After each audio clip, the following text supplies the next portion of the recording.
Elite, dedicated, intense. The Russian Airborne operates as a military breed apart.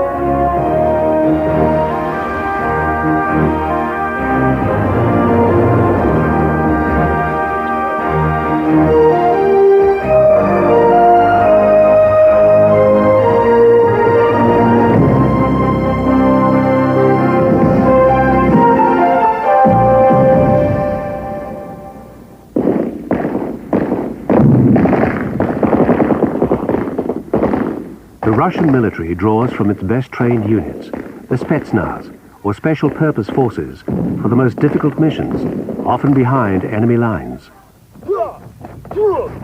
Most Spetsnaz troops come from the elite airborne divisions. Their choreography of individual combat skills is more than just a show. The Russian Airborne are the only soldiers allowed to distinguish themselves by wearing special berets and striped shirts. We consider a person who wears the blue beret and the striped shirt a person who is trained much better than other servicemen in other branches. He must possess qualities such as mobility and courage and represents the best of the Soviet troops. For 70 years, the inner workings of the military were a mystery to Western analysts. Their equipment, tactics and training were shielded with secrecy. Today, with political and economic changes sweeping their country, the Russian Airborne face an uncertain future. But they remain loyal to their profession, ready to meet any military challenge. They are, after all, members of one of the finest fighting forces in the world.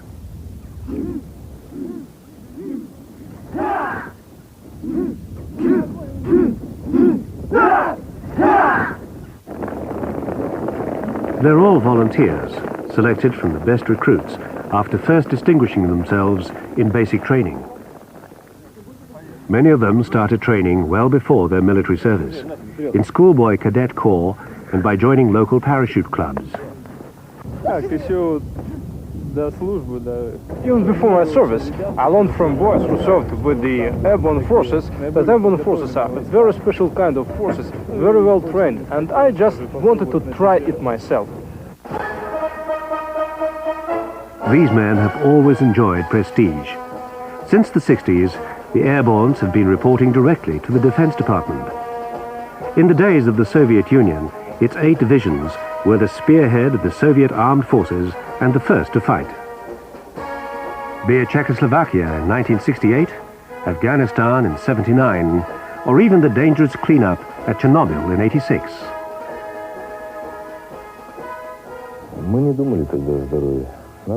We didn't think about our health. It was the order, and we got used to obey orders. It was, as I think, just a sin to think about one's own health when the whole country was in distress. And we fulfilled our mission there.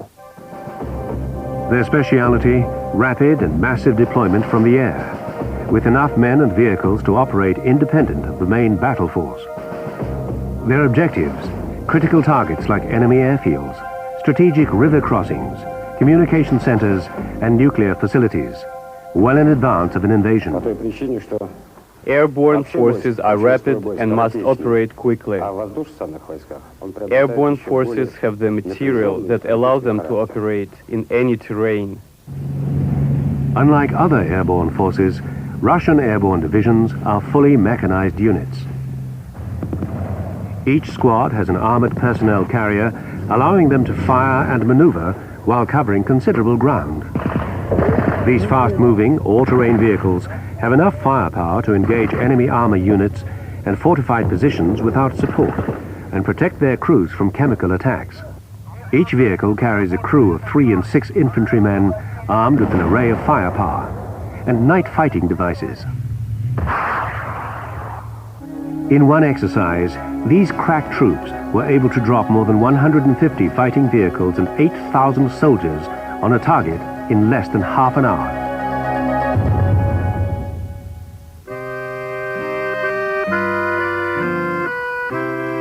The Soviets pioneered airborne operations in 1930, when 12 soldiers bravely lashed themselves to the wing of a bomber and jumped with their crude, handmade parachutes. Only 5 years later, they were jumping out of supply planes and able to drop 2,500 soldiers in a single exercise near Kiev. Western observers quickly started developing airborne forces of their own. The Airborne Museum in Ryazan, south of Moscow, is filled with accounts of other heroic deeds and sacrifices. All succeeding airborne troops swear to add to these with deeds of their own. During their first major combat operations in World War II, their effectiveness as a fighting force was severely limited by the Germans' early success in destroying most of their aircraft and airfields. But their bravery was unquestioned after they managed to maneuver behind the German forces advancing on Moscow. Fighting in the dead of winter and resupplying themselves only with what they could capture from the Germans, the airborne troops were largely credited with having saved Moscow. Nearly 200 of them earned the Hero of the Soviet Union Medal, the country's highest award for individual bravery. City streets have been named after these airborne heroes for their sacrifices during that unforgettable winter. Their would-be successors march down this alley of glory each morning, singing their allegiance to the airborne tradition. They sing, "Homeland, tell us where you need us, and we'll give our lives to save you. We make our victory on the earth, and we're proud to give all of our life to you."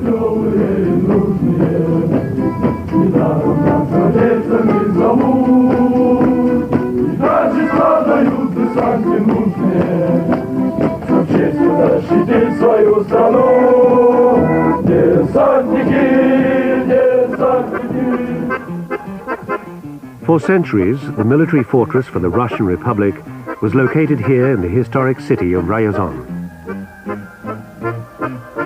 It also marks the place where the German army was finally turned back in World War II.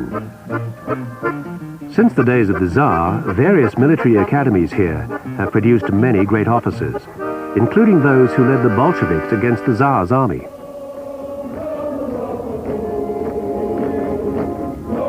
The military school that now occupies this hallowed training ground is called the Airborne Forces Higher Command School. It's the Russian equivalent of Sandhurst for soldiers hoping to become airborne or Spetsnaz officers.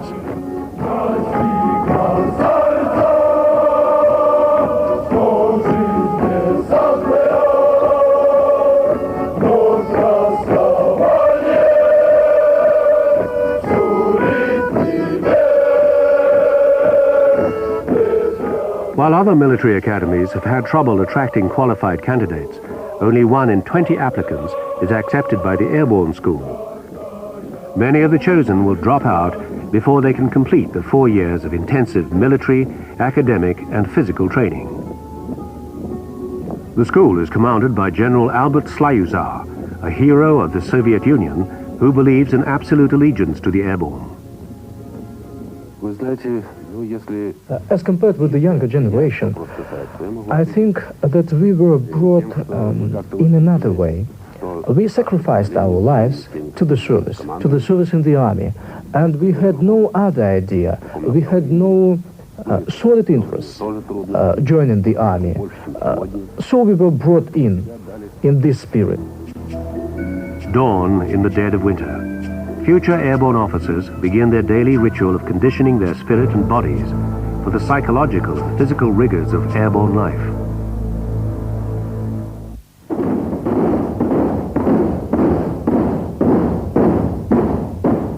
Not only do they learn a combination of martial arts for their own self-defense, they must master them and be expert enough to teach their men the close combat skills they could expect to use behind enemy lines.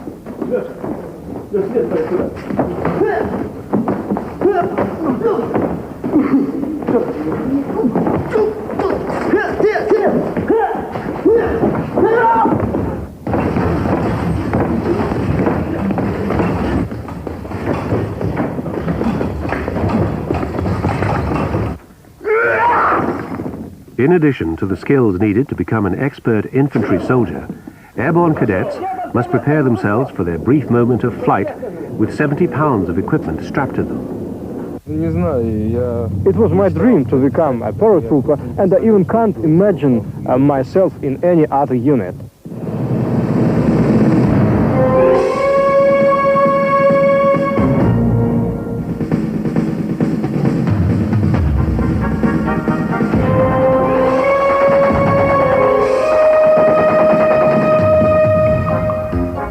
Instead of relying on static lines to deploy their parachutes, airborne troops are trained to pull their own ripcords, especially for low altitude and night jumps. The 5-step release mantra they practice is their only salvation in their fall from the heavens.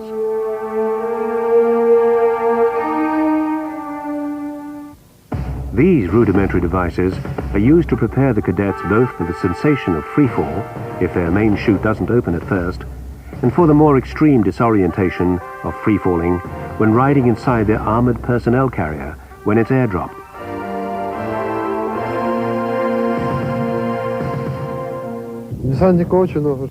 A paratrooper means the highest degree of combat readiness. There is no impossible task for paratroopers, and I think that now we learn all necessary, skills to fulfill this mission. The moment of truth for a paratrooper lasts only for a few seconds, but they say the exhilaration lasts a lifetime.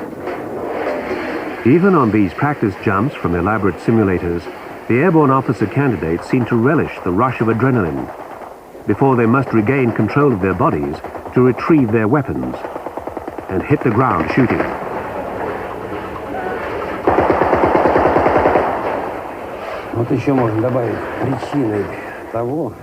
Any contemporary combat is very fast, but as for the combat, for the airborne combat, it's even much faster than any other combat. And airborne forces have to fulfill the same tasks as army units, but having a number of people or personnel much less. And the training which airborne officers and men receive enables them to fulfill their missions not by their number, but as a famous Russian general Suvorov used to say, by their personal skills.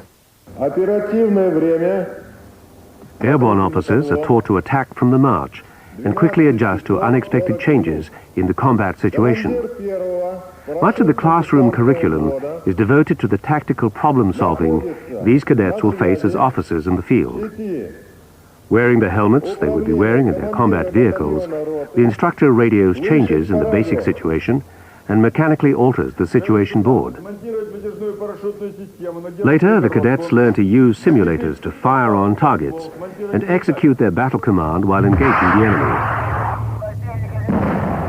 Just as they pioneered the concept of airborne drops, the Airborne was the first army to adopt lightweight armored vehicles for every squad, or one BMD for every 6 infantrymen.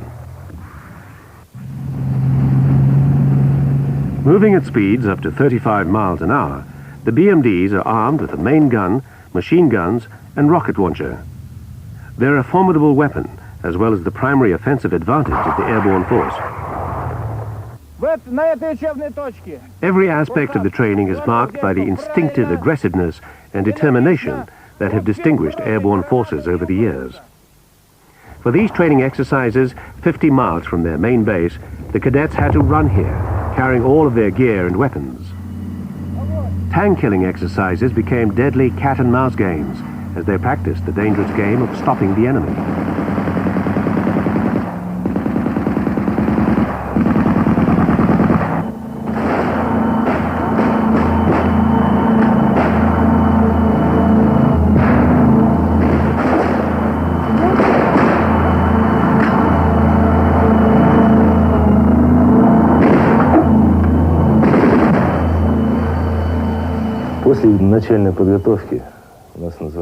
There is a joke about how the brain has to die before the heart. So an airborne man can never die, because he's already lost most of his brains from jumping.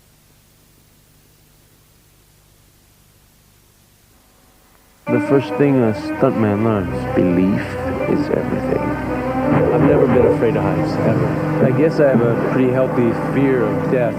You conquer fear through knowledge. 1 centimeter this way or that way, and it's 400 miles down. I've got to know this car is going to deliver.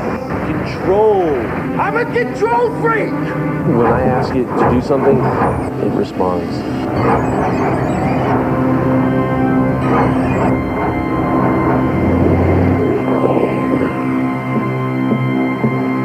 I think my stunts are crazy.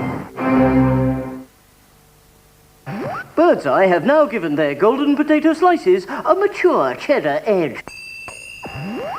New mature cheddar cheese edges. Wash 10 days in a bed. Wash, that's what I said. Wash your body. Now hold it tight. Wash your face. Wash the cake. Wash and squeeze in the sun. There is only one. You got Robinsons. You got to run. Nobody squashes a thirst like Robinsons. Discover lashes that are fatter than ever with new improved 2,000-calorie mascara. Twice as rich for lashes twice as fat. Only from Max Factor International. I designed the Brownies' new uniform. They have to look smart for their pack photo. Let's all check our woggles, shall we? That's not really clean. You all have to stand at the back. Mums know things like chocolate are a problem on cool wash fabrics like yours. It's not the fabric, Brown Owl, it's the powder. But now Ariel's colour's been replaced by new Ariel colour with improved cleaning at 40 degrees. Let's test it. On chocolate, big box powders may only get it nearly clean. But Ariel tackled it better, getting it really clean first time. Ariel's passed its cleaning test. OK, big cheer, everyone! New Ariel, not just nearly clean, but really clean. Now you can get that airy scent of spring in a washing up liquid, because now there's new Spring Fresh Fairy. So you get that wonderful spring fresh feeling every time you wash up. New Spring Fresh Fairy. Spring bottled.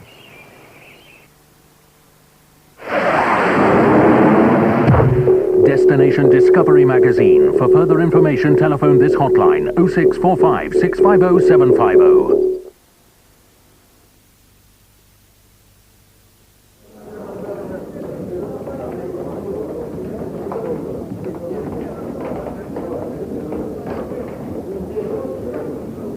The Airborne Higher Command School is also a university. Магнитное поле. Толще входит в доску. Частица у нас Q движется со скоростью V. В этом магнитном поле.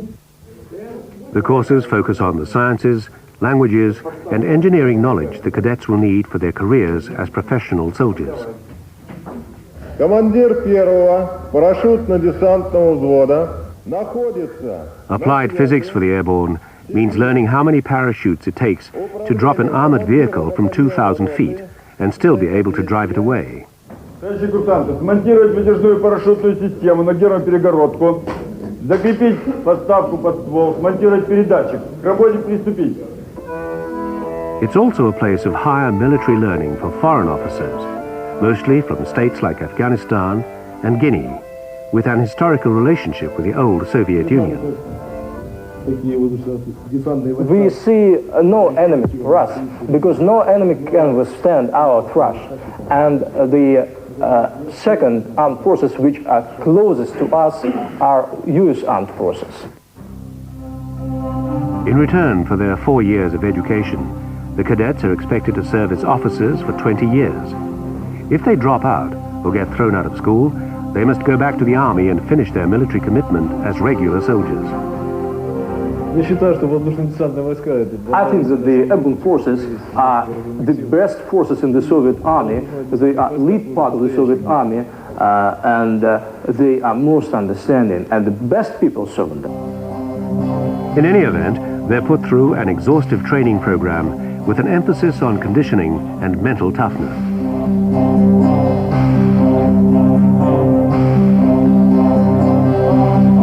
I mean, I don't want to be accused.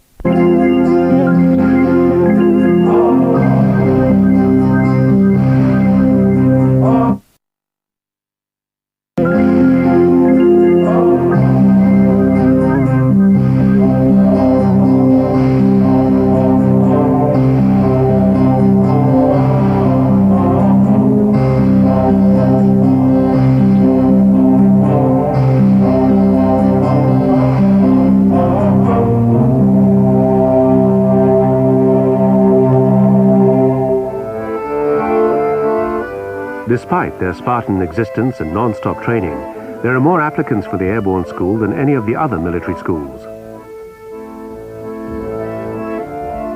Outside the main gate each night, there are usually several young girls waiting for their cadet boyfriends. But they mostly wait in vain for the cadets who train 6 days a week and sing a bittersweet airborne song as they drill.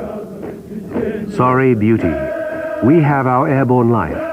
That's why I must part with you, because we must be ready for the unexpected things that call.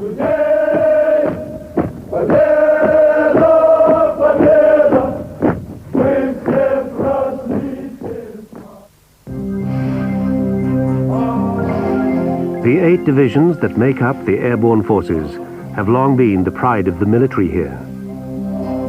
They've been very visible in past May Day marches, and their commanding officers have always ranked high in the Soviet political hierarchy. Since the majority of the airborne troops are from Russia and Ukraine, their loyalty has been unquestioned.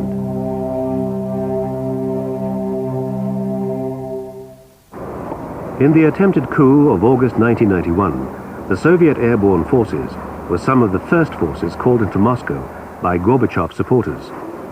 Colonel Alexander Kobalov's unit, 120 miles south of the capital, responded with all their men and equipment in a matter of hours. The Airborne's orders were to secure the Moscow City Council and the Russian Parliament, called the White House.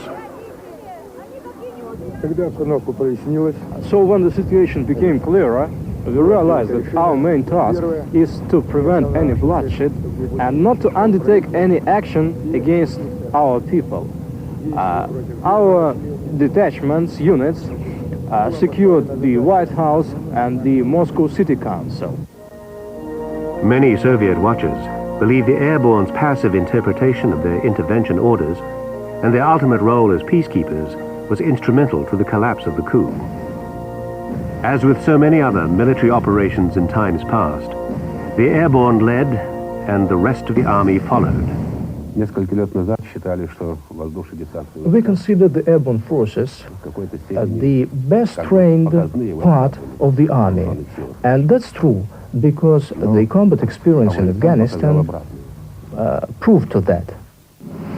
General Slyusar received his Hero of the Soviet Union medal for conducting a month-long airborne operation in the dangerous Panjshir Valley, suffering only one fatality.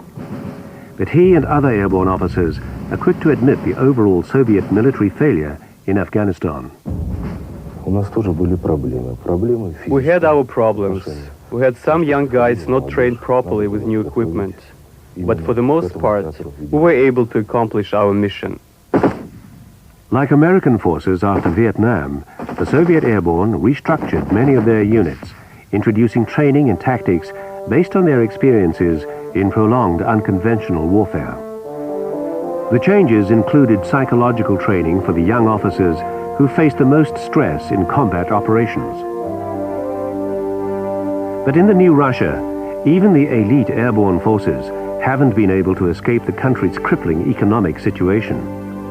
Airborne troops were called into the fields during a recent harvest to help pick potatoes and alleviate the civilian and military food shortages. Commanders like Colonel Kobalov have had to create farm plots on the bases to help feed their troops and set aside training time and materials to build housing for their troops and families. Because airborne forces are first to be sent to trouble spots at home and abroad, most officers and their men live away from their families for at least a year at a time. Airborne junior officers and soldiers are paid 20% more than their army counterparts.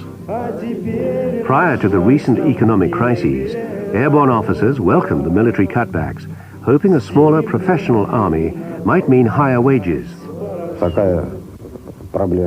We have problems and we don't know how the problems will be solved. Evidently, we will have fewer men and equipment in the future. We'll have to work with less. That will be our new mission. Whatever the mission or their resources, the Airborne relies on the dedication and intense training that has always made them a military breed apart.